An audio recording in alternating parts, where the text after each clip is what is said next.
আসসালামু আলাইকুম, আমি শাহের জাহিদের অন্যয়। আজ আমি সি সিম্পল লাইব্রেরি ম্যানেজমেন্ট সিস্টেম প্রজেক্টটা ডেমনস্ট্রেট করব। এটা একটা স্প্রিং বুট অ্যাপ্লিকেশন যার মাধ্যমে লাইব্রেরি ম্যানেজ করা হয়। এই প্রজেক্টের মধ্যে আমি ইউজ করছি spring boot 3.4.3, Java 21 and database use করা হয়েছে প্রজেক্ট এসকিউএল। আর স্প্রিং এছাড়া এই প্রজেক্টের মধ্যে ইউজ করা হয়েছে স্প্রিং ডাটা জিপিএ। আর্কিটেকচারটা হচ্ছে 3 টায়ার, কন্ট্রোলার লেয়ারটা রেস্ট এপিআই এর জন্য, সার্ভিস লেয়ারটা বিজনেস লজিকের জন্য, আর কি হচ্ছে রিপোজিটরি লেয়ারটা ডাটাবেস অ্যাক্সেসের জন্য। এছাড়া প্রজেক্ট ইউজ করা হয়েছে লম্বক, যেটা বয়লার প্লেট কোড রিডিউস করার জন্য ব্যবহার করা হয়। তো এই প্রজেক্টটাতে যদি আমি প্রথম এসকিউএলটা দেখাই যে কি কি ইনফরমেশন নিয়ে আমি কাজ করেছি, তো বেজ অন রিকোয়ারমেন্ট আমার এই 3টা টেবিল আমি ইউজ করছি: user, author, books and circulation. এছাড়া এইসব টেবিলের মধ্যে ইন্ডেক্স অ্যাড করা হয়েছে আর কিছু ডাটা, সিম্পল ডাটা অ্যাড করা হয়েছে। তো অ্যাপ্লিকেশনটা আমি রান করার জন্য ফার্স্টে পোস্টগ্রেস কন্টেনারটা আপনি রান করব, সেজন্য ডকার কম্পোজ ডি। তো ডকার রান হয়েছে। তো যদি এখন চেক করি যে রান হয়েছে কিনা, হ্যাঁ আমার ডকার আপনার রানিং।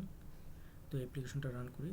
তো টেস্টিংয়ের এসব কী কী এপিআই আমি ইমপ্লিমেন্ট করছি ওই সব এপিআই কয়েকটা আমি রান করে দেখো।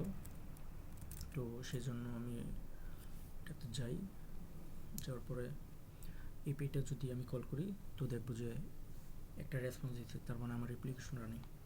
এছাড়া এই প্রজেক্টে রিকোয়ারমেন্ট অনুযায়ী প্রতিটা এন্টিটির জন্যই ক্রুড এপিআই অ্যাড করা হয়েছে। যেমন অর্থের জন্য ক্রিয়েট অর্থর, আপডেট করা, ডিলিট করা, সার্চ করা। একইভাবে বইয়ের ক্ষেত্রেও সার্কুলেশন এটার জন্য এবং ইউজারের জন্য। তো এই এপিআইটা যেটা করে এটাকে হচ্ছে লিস্ট অফ বুকস রিটার্ন করে। আমি যদি কল করি তো এটা 30টা ডাটা রিটার্ন করছে। এছাড়া আমি যদি চাই যে এই বইটা আমি একটা নাম দিয়ে সার্চ করব, তো সার্চ করলে এই নামে যেগুলি আছে সবগুলি ডাটা আসে। এছাড়া আমি যদি চাই যে জেনার দিয়ে ডাটা সার্চ করতে, তো যে সার্চ করি তো এই ফ্যান্টাসি জেনার সবগুলি ডাটা আসে। এছাড়া আমি যদি চাই যে ইউজার ক্রিয়েট করতে, তো ইউজার ক্রিয়েট করতে পারবো।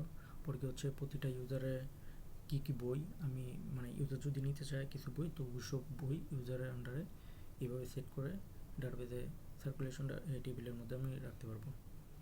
আর কি হচ্ছে ওই এই ইউজারটা কয়টা বই নিয়েছে, তো ওই সব এই এপিআই দিয়ে আমি গেট করতে পারবো। যেমন 12 ইউজারটা 2টা বই নিয়েছিল, আর 2টা বই নিয়েছিল, একটা বই সে রিটার্ন করছে আর একটা বই দেখাচ্ছে।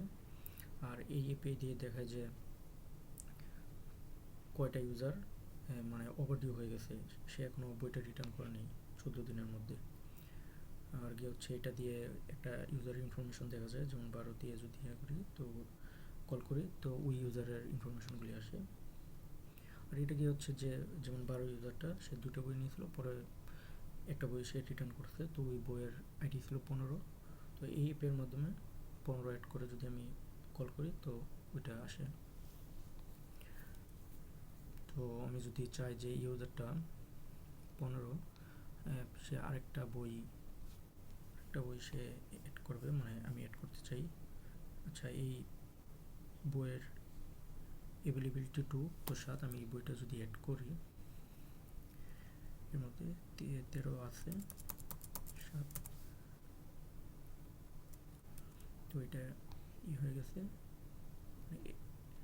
যদি আমি চেক করি যে এই 12 সে কয়টা বই নিয়েছে, তো এই জায়গায় দেখা যায় যে 7 নম্বর বই আর 13 নম্বর বই তার কাছে আছে। কারণ আমি রিটার্ন করতে চাই 13 নম্বর বইটা রিটার্ন করতে চাই।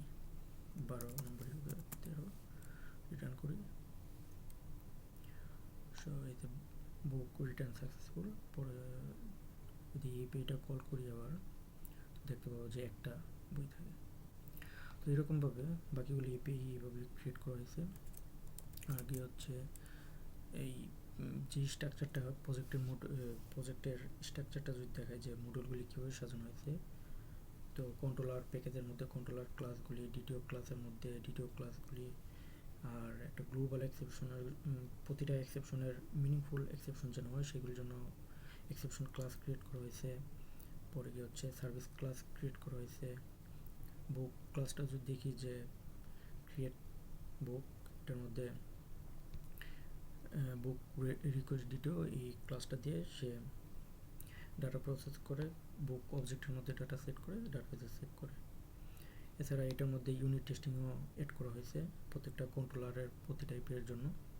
এটার মধ্যে মোকিটো এমবিসি এসব ইউজ করা হয়েছে। তো এটাই আমার পুরো প্রজেক্টের একটা ওভারভিউ, সিম্পল একটা ছোটো ওভারভিউ। তো থ্যাংক ইউ।